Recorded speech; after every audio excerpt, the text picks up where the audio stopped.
Sleeves Senior, the Senior Pickleball Report, powered by TNC Network. Let's get it going.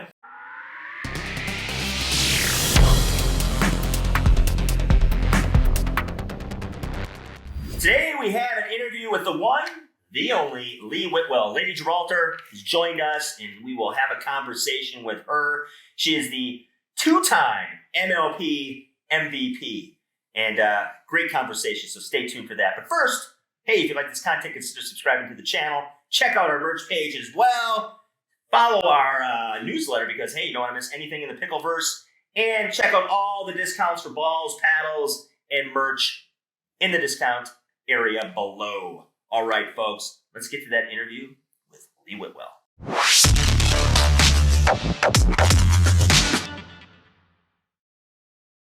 Lady Gibraltar, Lee Whitwell just started playing in the Champions Division Senior Pro Ball. Great start. Welcome to the Senior Pickleball Report, Lee Whitwell. Thanks for having me. It's a pleasure to be here.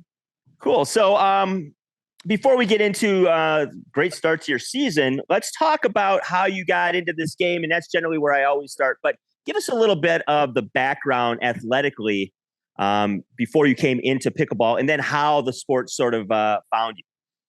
Well, I mean, like everybody, right? We all played real sports before pickleball because, God forbid, pickleball, when we first heard about it, was not a real sport in anyone's eyes.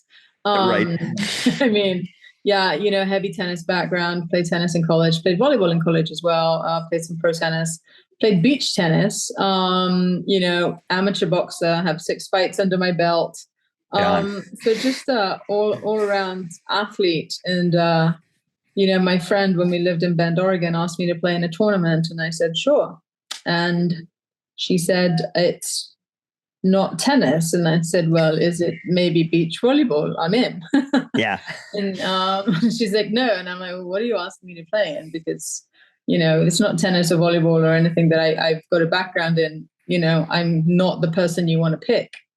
And she's like, it's pickleball. And I was like, well, why would I even do that? Like, that's a sport my dead grandma would play, I'm like, old people play it, who wants to walk out to a Parks and Rec facility and smell icy hot and, see knee braces for days and permed hair. And that in my mind, because, stupidly or, ignorantly, and I think a lot of us had this preconceived notion that it was just an old people sport because that's what we'd heard. Nobody ever fact checked that.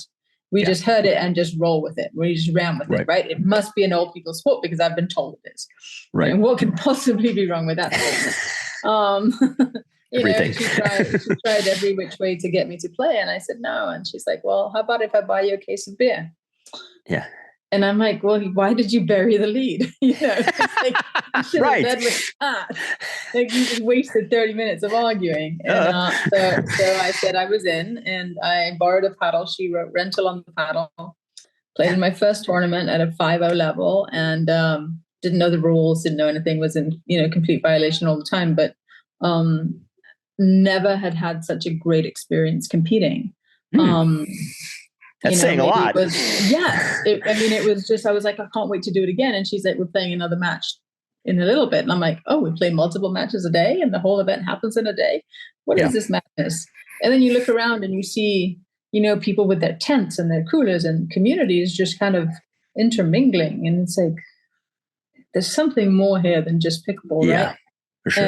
And that's the competition definitely got me hooked as been an athlete my whole life, and I love to compete, but also just the community, the friendships, the big backyard that everyone was a part of.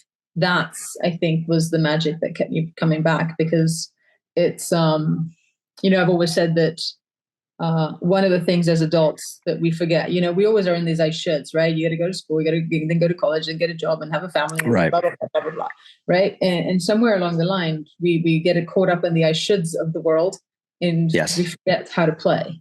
And for the first time in a lot of adult people's lives, they're playing, which is why you sometimes hear childlike laughter on courts from adults and grown people, right? And you see this interaction, because for the first time in their lives, they're actually playing again and going back to their youthful self.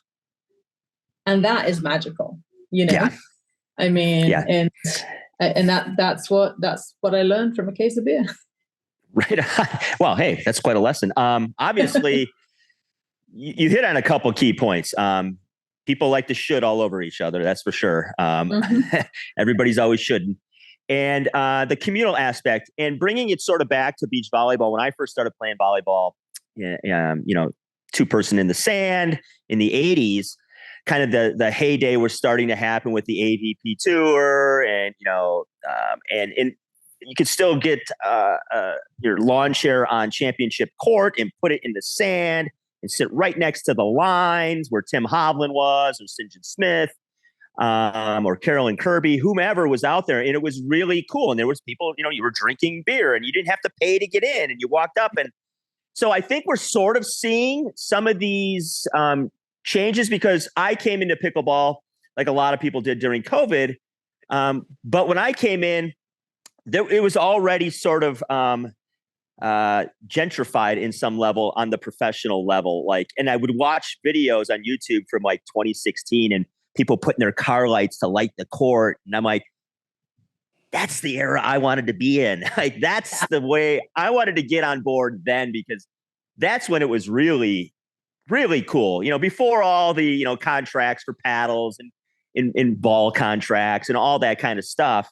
And don't get me wrong. I mean, I get it. People, want to make a living and do things, but there's something about that communal organic thing, which you mentioned, that backyard feel of just setting up a net and having your friends and a lot of shit talking and beer spilling. 100%. And it's like, you go back to tournaments originally, right? It's like tournaments ended around 5:00 and then everybody played rack. It didn't matter who you were. Yeah. Right. Whether you were 2-0 or open player, right? Because there was no pro at the time. And you all played, and then you would all go out to dinner together. Yeah. And it's so fun. And I think, and I say this all the time, it's like what pickleball's done is it's tapped into the basic human need, which is, we want to feel like we're a part of something, that we belong, right? And pickleball's given that to so many people. They're a part of a community. They belong there. They it's like, you don't show up to the courts of the week, then you show up, you're like, hey, where you been? It's like here, I live in the villages, and it's like, I'm travel a lot, but I go down to the courts to drill, and they're like, hey, Lee, where have you been? I haven't seen you. I'm like, I've been gone for work. They're like, but you're not injured, are you? No, I'm not injured. When's your next tournament? I can't. And it's so, it just, it does fill you up. Yeah. And it's the same as I'll see some of the guys, I'm like, hey, I haven't seen you in 2 weeks. What's happened? And they're like, you noticed? I'm like, everyone notices. You're part of our group. Right. And the pickleball group is not level specific at the rec level, right? It's everybody. Yeah. And that is, I know that at the pro level, it's, we accelerated very quickly. We've grown, and there's a lot of tension among the different pro tours and all that. And, I don't think we're quite at the level where we need to be for the money that's in the sport right now, right? We're not, it's out of sync, but I don't want it to affect the rec level. I don't want it to affect grassroots pickleball, because that's where the magic is happening. I agree. There's 200, 400 pro and senior pro combined. There's 10 million other players playing rec. Yeah. And most of those people don't even know there's pro ball. I can tell you, I did a clinic one time, and I walked on the court and I was like, man, where's the pro? Like, who is this Lee Whitwell? And they're like, I don't know. I'm like, it's 10 after. And the clinic started at noon, and it was 10 after 12. And I'm like, it's 10 after. This is so rude. These pros are so freaking entitled. Like, what is wrong with them, right? And I got everybody riled up, and then one of the organizer walks by, he's like, hey, Lee, you ever going to get started? And they're like, wait, you're the pro? And it was just to prove a point that it's like, we're so irrelevant in 90% of the pickleball world. Yes. And that's okay. And it's humbling, and it needs to be that way, because I say all along, the only reason I have a platform, the only reason I have fans, is because we sit on top of amateur tournaments, and they are there filling the seats and watching us play. Yeah. And we should never, ever lose sight of that. No, and I think you make a great point.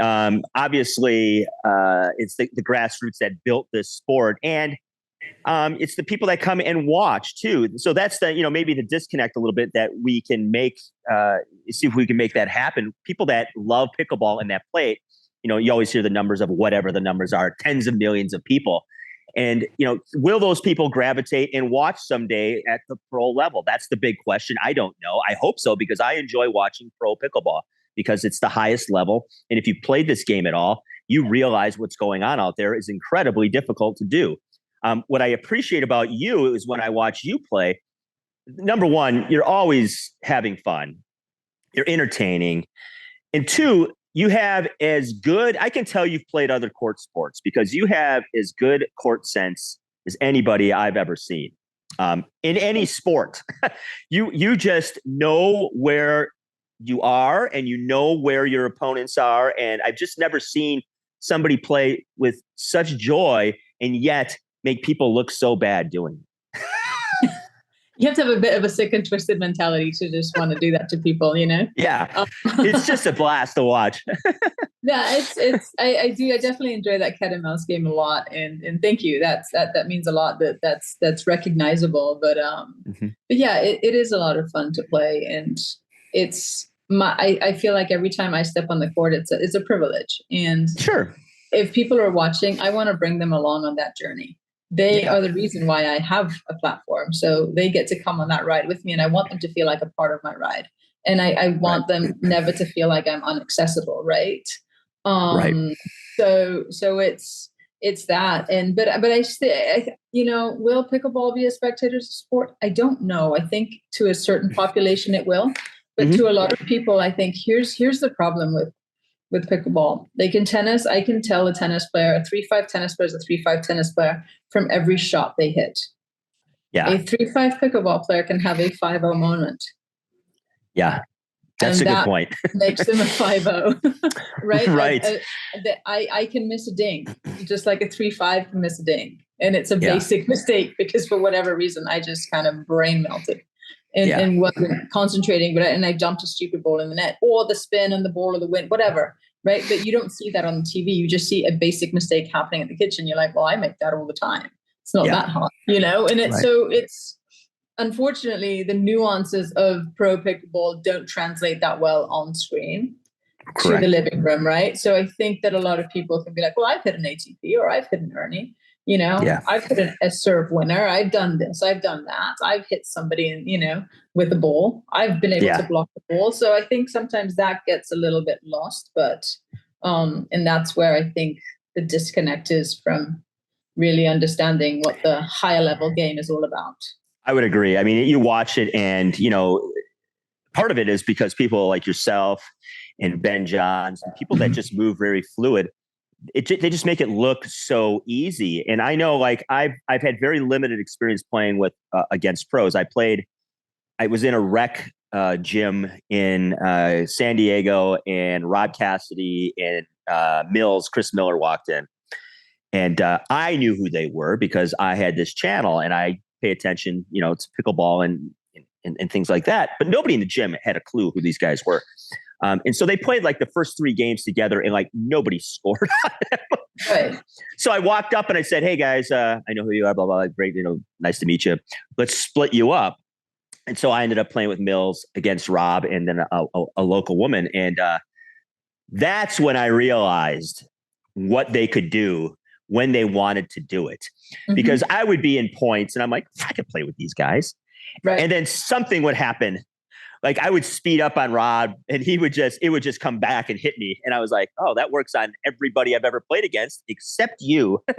And then he would, he didn't miss a drop. He never drove a ball unless you wanted to drive it at Mills and mess with them. But he would just drop every single ball from no matter where it was on the court into the kitchen. And he's playing on a gym floor with, one of these, bouncy balls. And still, I was like, man. And then the game went on and people started to notice like, oh, these guys are I was like, that's when you really get a sense of how good it is. But you're right. On television, I don't know if it's ever going to translate. I don't know if they have the cameras right yet. They do sometimes. And the speed of the ball is picking up obviously from the technology. So that may change obviously the difficulty as far as it appears aesthetically to people as well.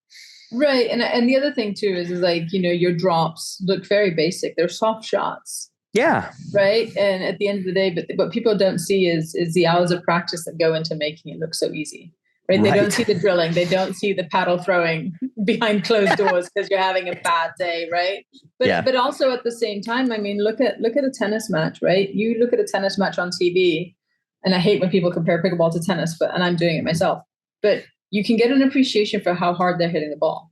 Right. And then you go watch that same match live and you're like, oh, the TV didn't do it justice. No. It's way faster in real life. Oh, but man. the ball slows down on TV. So, I've had times when I've there's certain points where I'm like, oh my God, my hands are on fire. I want to go back and see that firefight again. And I look at the firefight on TV and I'm like, I swear it was way faster in real life. Yeah. Right. It looked like the most slow thing ever. And it's like, so it doesn't, the TV itself, when you're streaming, it doesn't do the sport justice either, because it slows it down. So it looks, when somebody gets hit by a ball, it looks like they just have very delayed reflexes, right? Yes. And that's not the case. That ball is getting pummeled at you in a very short distance, but it slows down on TV, and it makes us look sometimes sillier than we may want to be. Sleeves here, Senior Pickleball Report, powered by TNC Network. Just finishing up a practice session, the world's worst pickleball courts, and been playing with these bad boys for a while. Crown Pickleball, link in the description. Check these out. Great ball. I haven't cracked any yet. Of course, I'm an old man, but really cool ball. Coming pink and this color. They got outdoor, indoor, and I think they're going to be a major player in pickleballs because people are starting to kind of gravitate towards this ball. I know the podcast King of the Court, they love them. I love them. People are talking about them. People are giving them away with their paddles because they know it's a reliable, solid ball. So check out Crown Pickleball. New player in town, and man, they came out with a bang. So love it. All right, folks. Hey, at the end of the day, let's pickle. Sleeves here with the Senior Pickleball Report, reminding you to check out our podcast, People of Pickleball. That's where I speak with all the people in pickleball, the industry, players, team owners, apparel creators, people that run organizations, people that create apps, you name it. We're talking to them on People of Pickleball. It's in the playlist of our YouTube channel. It's our podcast. Check it out. Lots of good information there, and lots of really cool folks doing amazing things. You can also catch our podcast on Spotify and Amazon. Check out the link in the description. Does the amateur game, does it need a successful pro version? No, I mean, I've always said that the pro game could die tomorrow and pickleball would still be the fastest growing sport at the amateur level, because it's the one true sport, and I'm hard pressed to find another sport, honestly. And I did challenge myself to come up with a sport for a while, but I couldn't. That has transcended age, political affiliation, white collar, blue collar, money, sex, able, disabled, you name it. It's transcended everything. Like, where else can you take a family of 4, 2 adults, 2 children, give them an hour lesson, and they're rallying within 10, 15 minutes and they're playing? Like, in their driveway. Exactly. Like, it's very, like, you can see your progress very, very fast. And if I go play tennis with a 3-5, it's a nightmare. I have to change all my shots. When I play pickleball with a 3-5, maybe I don't hit as much topspin, and maybe I hit a little bit flatter, but I can always work on something. I can work on directionality. I can work on things, and I'm not having a miserable time because we're not chasing balls the entire time. Right? The rallies still happen, and you can control those rallies and help those rallies be longer as the better player. But where else does that happen, that you can get schooled by 75-year-old Betty with 2 fake knees, a fake hip, 3 knee braces, and a fake eye, and like, she's like, you come off the court going, what happened? Like, I just lost 11-2, 11-3, and I don't know what happened. Right. I don't know if Jeannie Bouchard knows she had to pick up her own balls. It seemed like when the first time that happened, she had to go. She's like waiting for somebody to grab her the ball. And like, oh, you have to go get it yourself. So that's what I sort of like about the game. I do not like that we're always looking for the one ball. Like, can we just switch it up? I know. And it's like, listen, the ball does not have a long lifespan. Like, we could probably have, a ball in each corner. Right.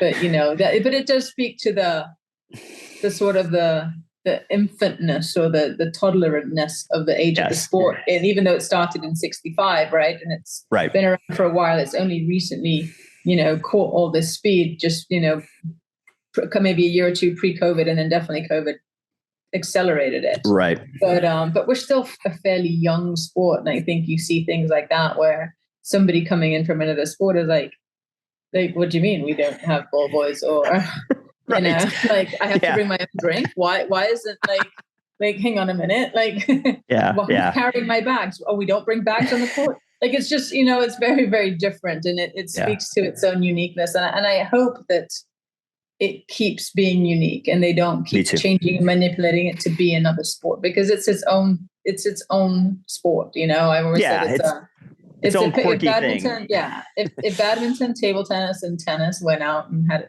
got drunk and had a one night stand, and a baby was born, no one knows who the father is.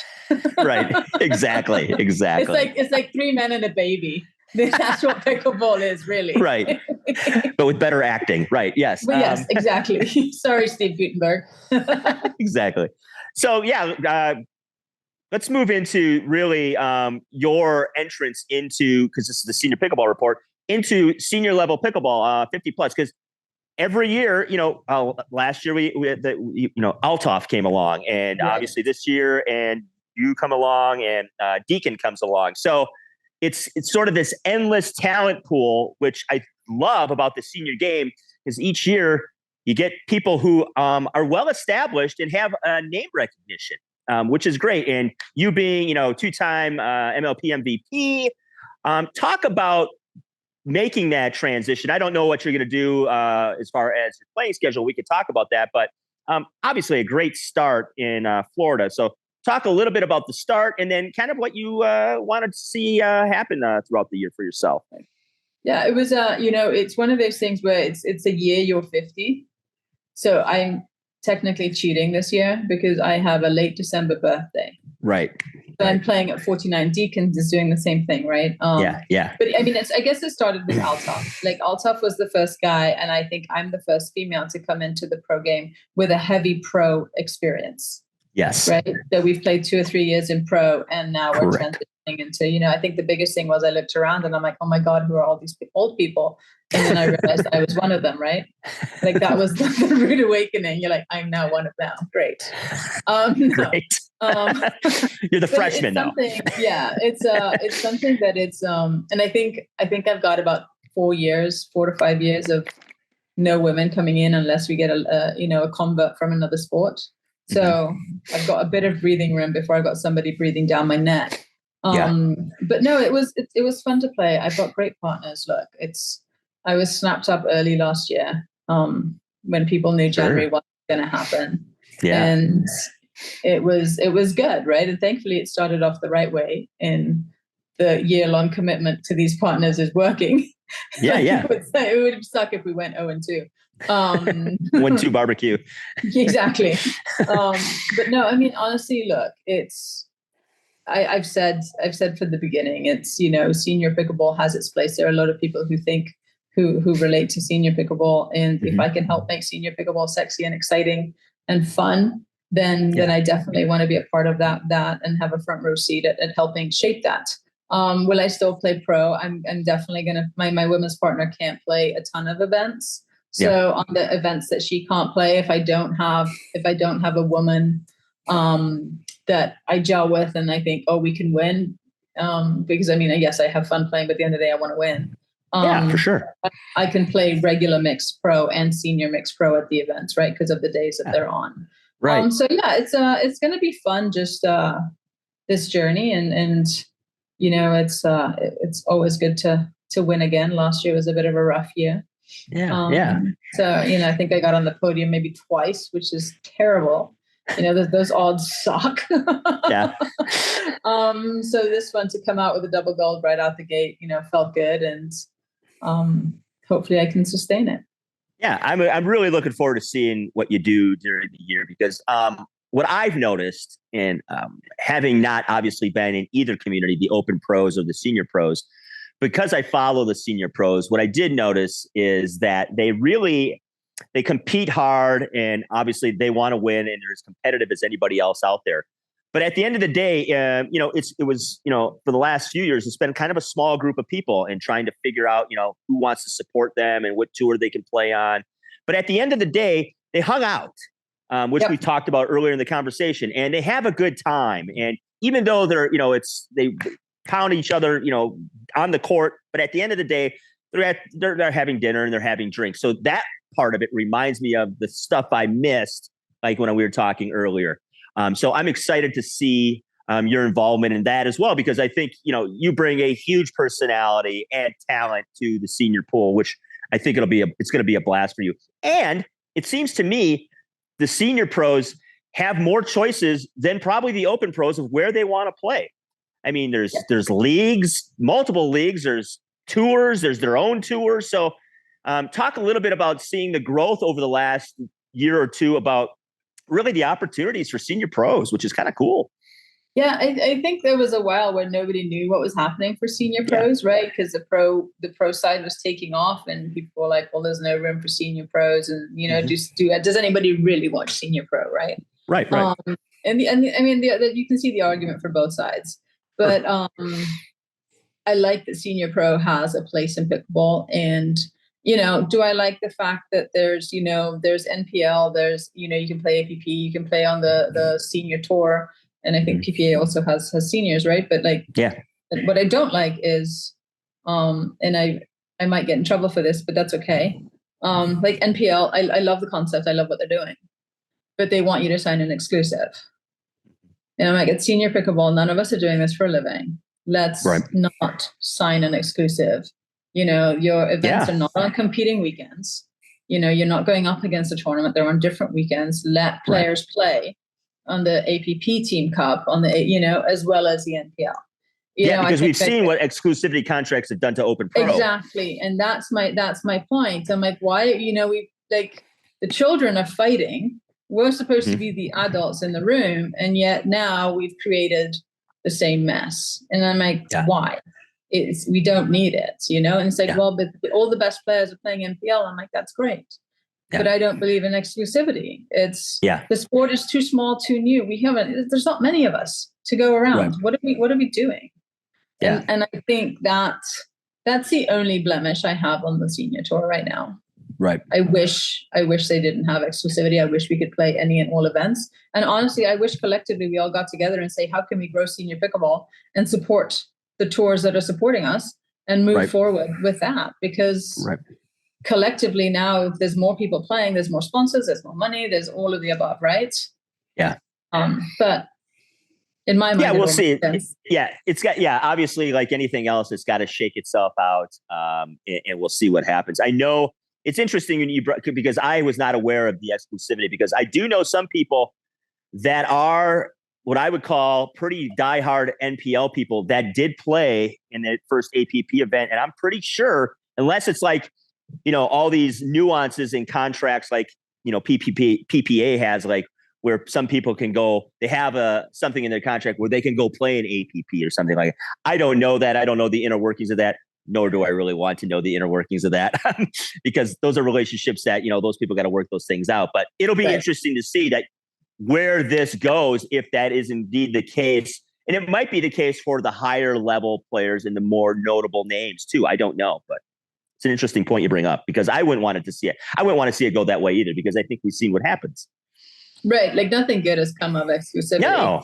And it's like, look, let's learn from the mistakes.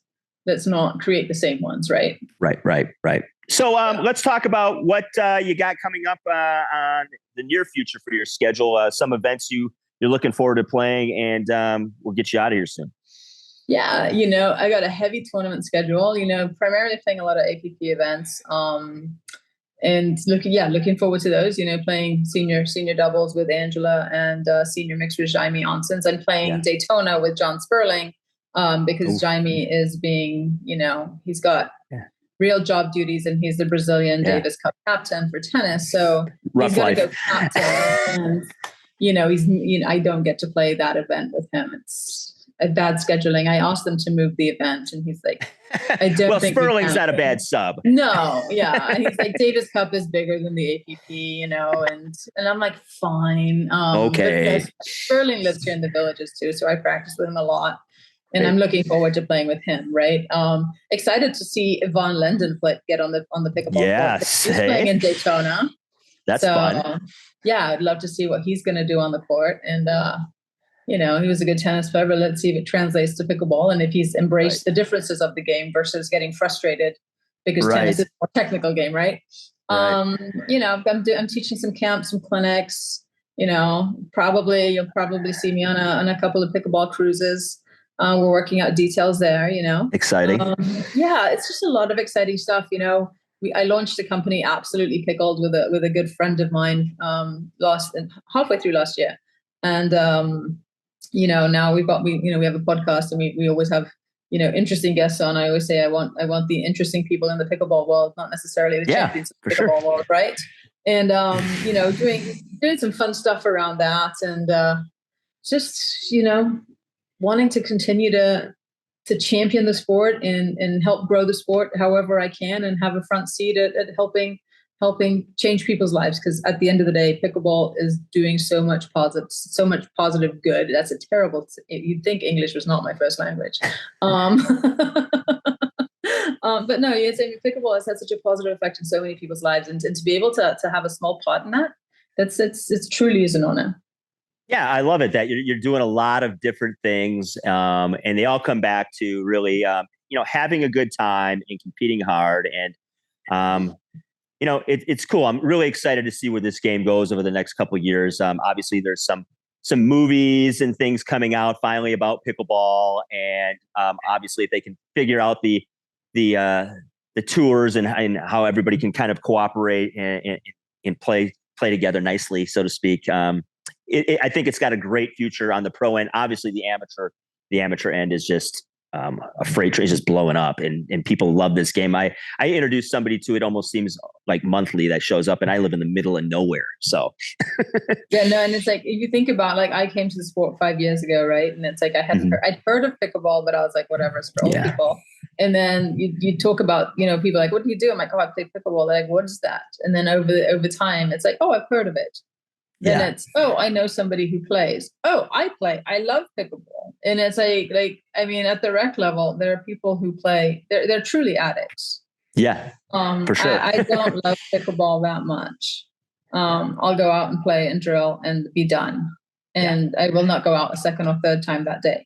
I know people that do, and I know people that will play. My body won't let me anyways, but I have other things to do. I have to day drink. Yeah, exactly. It's like, listen, I've done my exercise, and now where's my beer? Because win or lose, we drink beer. That's right. But no, it's so amazing to see how so many people have taken to the sport in a crazy slightly super crazy way.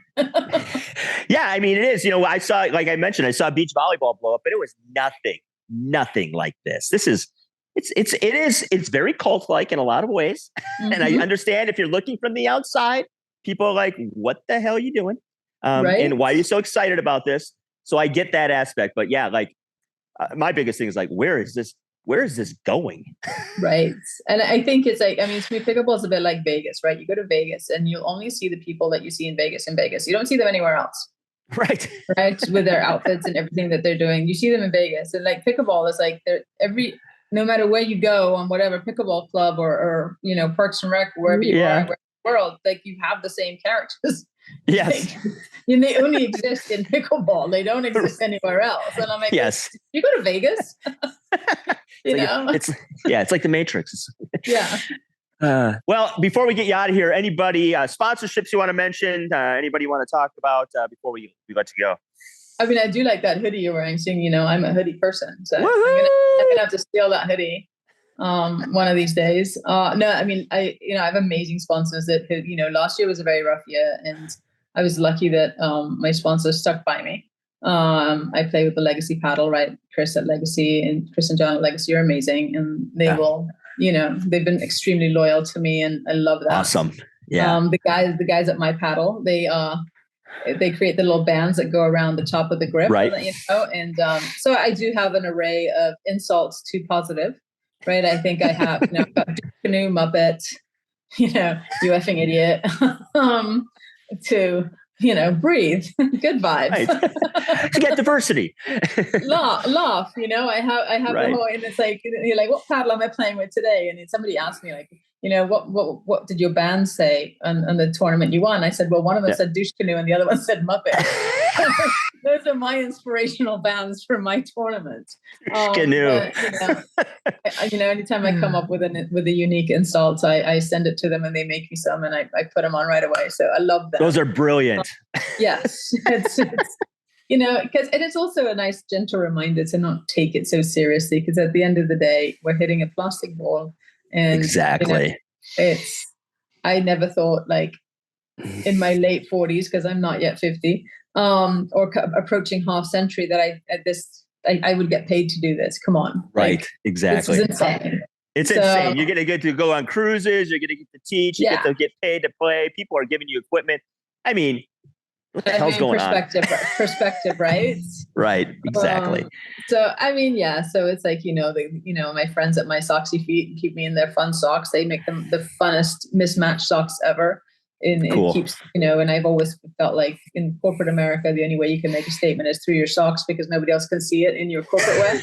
So, that's exactly right. Socks are always a thing. But I've got great sponsors, and looking forward to announcing new partnerships this year.